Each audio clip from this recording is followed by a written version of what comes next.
League Ice Hockey League, or the EIHL, was founded in 2003 and is the top-tier pro hockey league in the UK. The league allows for up to 13 imports per team, and that's why it's really North American in its game style. It's very close to the game style of the ECHL because it's much tougher than other European leagues.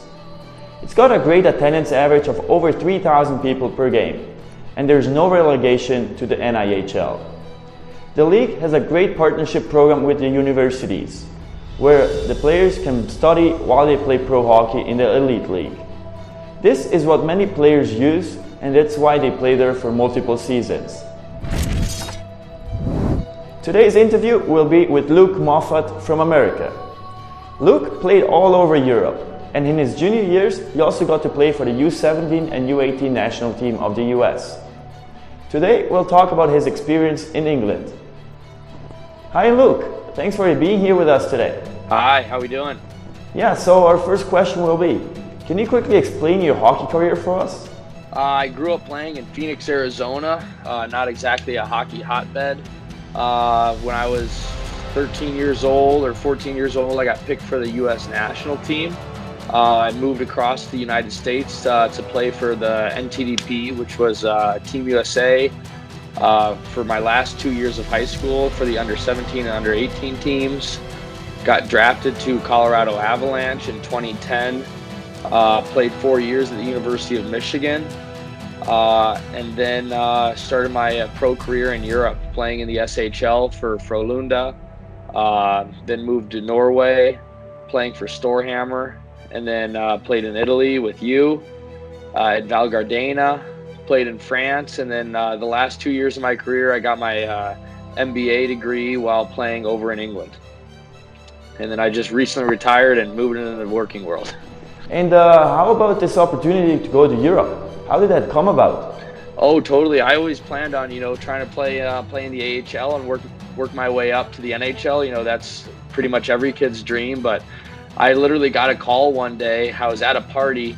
I had to run 2 blocks down the road because it was my agent, and I didn't want him to hear the music and stuff. So I took the call, and he said, "Hey, this team in Sweden," I knew nothing about it at the time. They said they've heard some good things about you. They like your resume. They want you to, look at this deal. So I said, "Oh yeah, let's talk about it, blah, blah, blah." And at this time, I didn't even know the European League started so much sooner than North America. And the catch was they needed me to leave the next day. So called my parents, thought it over that night, and got on a plane literally the next day. And said, you know what, if I don't like it in 2 months, I can always come home. Well, 5 years later, I was still playing, so absolutely loved it. Talking about more of the game, obviously everyone knows that, European rinks, it's a bigger rink, faster rink. I think playing in the SHL was the best hockey I've ever played, even after, skating with AHL team for a couple months before that. It's just the discipline, and just the speed of the practices and the games was just phenomenal over there. So how was the transition to Europe, especially the lifestyle? Well, with me not really playing too much North American pro, it was different for me, and it was so I can't really compare those two, but I can say the lifestyle playing pro in Europe was just phenomenal. I mean, I would recommend it to anyone. If you're in the first league in the best country or the fourth league and a random country, like, it's a great life experience. There's so much more to hockey than just trying to make the NHL, I think, and to be able to meet all these people in all these countries, see these cultures along the way, and playing the sport you love with some of your best buddies every day going to the rink, there's nothing better. And now more specifically towards the EIHL, how is the hockey level and the organization? Well, what I would say North American would be this style of hockey, rough, tough, grinding, physical. And then most of Europe would be over here, more flow, speed, finesse, big ice. And I think the EIHL is kind of a little bridge or liaison between the two. As you know, a lot of ex-NHL guys and ex-tough guys and North Americans do like going over to the English League, I think, because they do have the good degree program it is an English-speaking country, and it's not too much of a culture shock. So a lot of the Americans and Canadians are more available to go to that league. So I think that's why it's maybe a little bit of bridge between both. But then you do have, Eastern Europeans and Central European players coming to play in that league too. So it's a good little mix of everything. Would you say that this league is closer to North American hockey, or how about the rest of Europe? Well, it was funny when I started playing in Europe. I really think I kind of found my game even more than when I grew up, playing 22 years in America. I think I became much faster. I lost a little bit of weight and was leaner because having to skate so much more and not needing all the body weight in the corners and whatnot. So I think I really benefited from coming to Europe and playing on the big ice, as speed became quickly one of my greatest assets. But this transferred over to the EIHL rinks that, that a lot of the rinks are differing in size from full Olympic to smaller than NHL.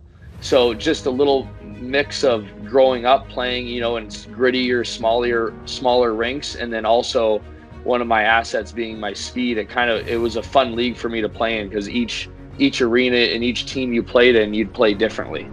And what about the lifestyle in the UK? Is it much more similar to North America?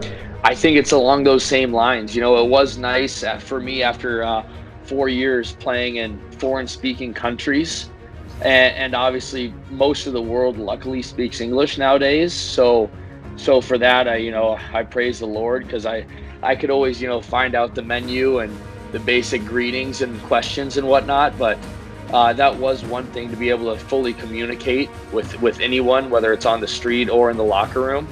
That was a huge thing.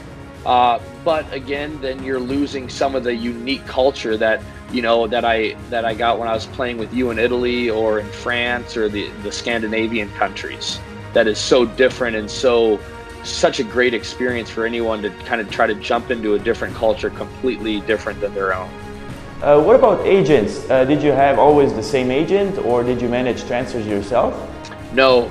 At first I started with my agent, and then I ended up deciding it's almost better just to do it myself. And I know my resume, and I kind of know how my seasons would go and what I was worth.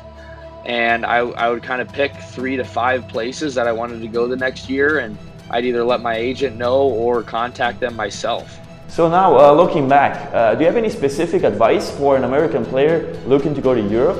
Take a shot and try it. You can always come back. That's my original thought process before moving over there. And obviously the numbers speak for themselves. Staying over for 5 more years, it was a best experience of my life.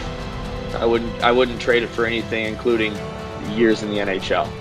So you already mentioned the college system in the UK, which really combines well with the hockey in the EIHL, and many players use it for that. Can you explain how that works? So as part of your contract, instead of getting, instead of getting paid $40,000, you'd get paid, quite a bit less, say just $20,000 or something, just to throw some round numbers out. But then that, your extra salary, instead of that salary, you would be basically getting a full ride scholarship or full ride sponsorship, all expense paid to the school or university. And these are typically 1 to 2 year programs. And for me, I knew my hockey career was kind of, coming to an end. I was starting to get ready to move on and move back to the real world and settle down a little bit.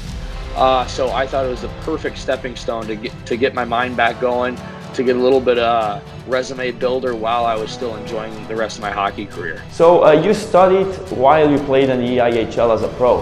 Was it hard to combine both of the things? Was it pretty hard? It was fine. As you know, hockey practices and workouts and stuff take up half your day, and that would keep me busy the other half the day.